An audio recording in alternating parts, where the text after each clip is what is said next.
Hi everybody, I'm Everett Terry and welcome to this week's edition of Sports Rewind, where if you missed anything that happened in sports last week, we're going to pull it back for you.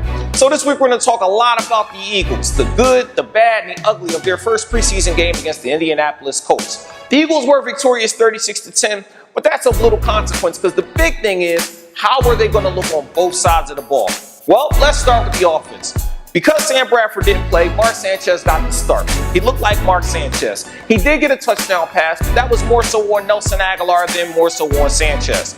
Then you had Matt Barkley. He was efficient, threw for almost 200 yards at 60% completion, but he did have the turnover.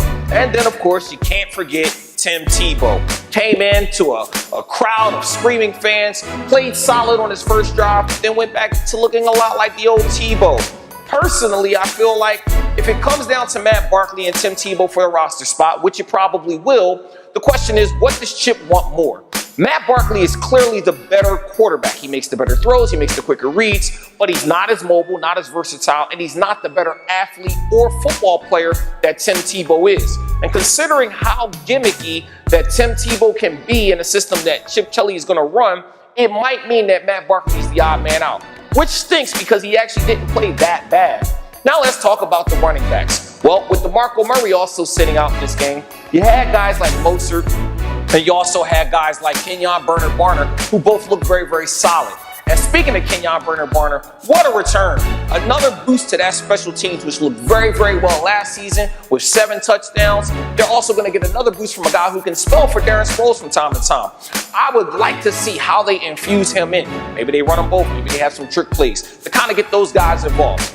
Oh, and of course, let's talk about that defense. Yes, Andrew Luck looked like Andrew Luck, but for the most part, the defense played sound. Marcus Smith looking like a guy who probably deserves to play in the NFL following a terrible first season.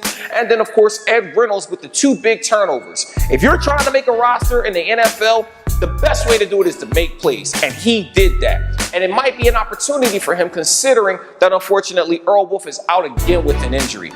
Before we get out of here today, let's talk about the technical fool of this week. None other than Geno Smith.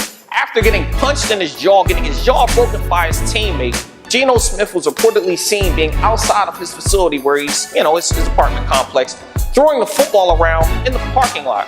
Geno, if you're ordered to be on bed rest and rehab yourself for the next 6 to 10 weeks, why would you be outside throwing a football risking possible injury? And think about the fanfare that creates. You're a guy who's already battling to earn the trust of your teammates after playing up and down last year.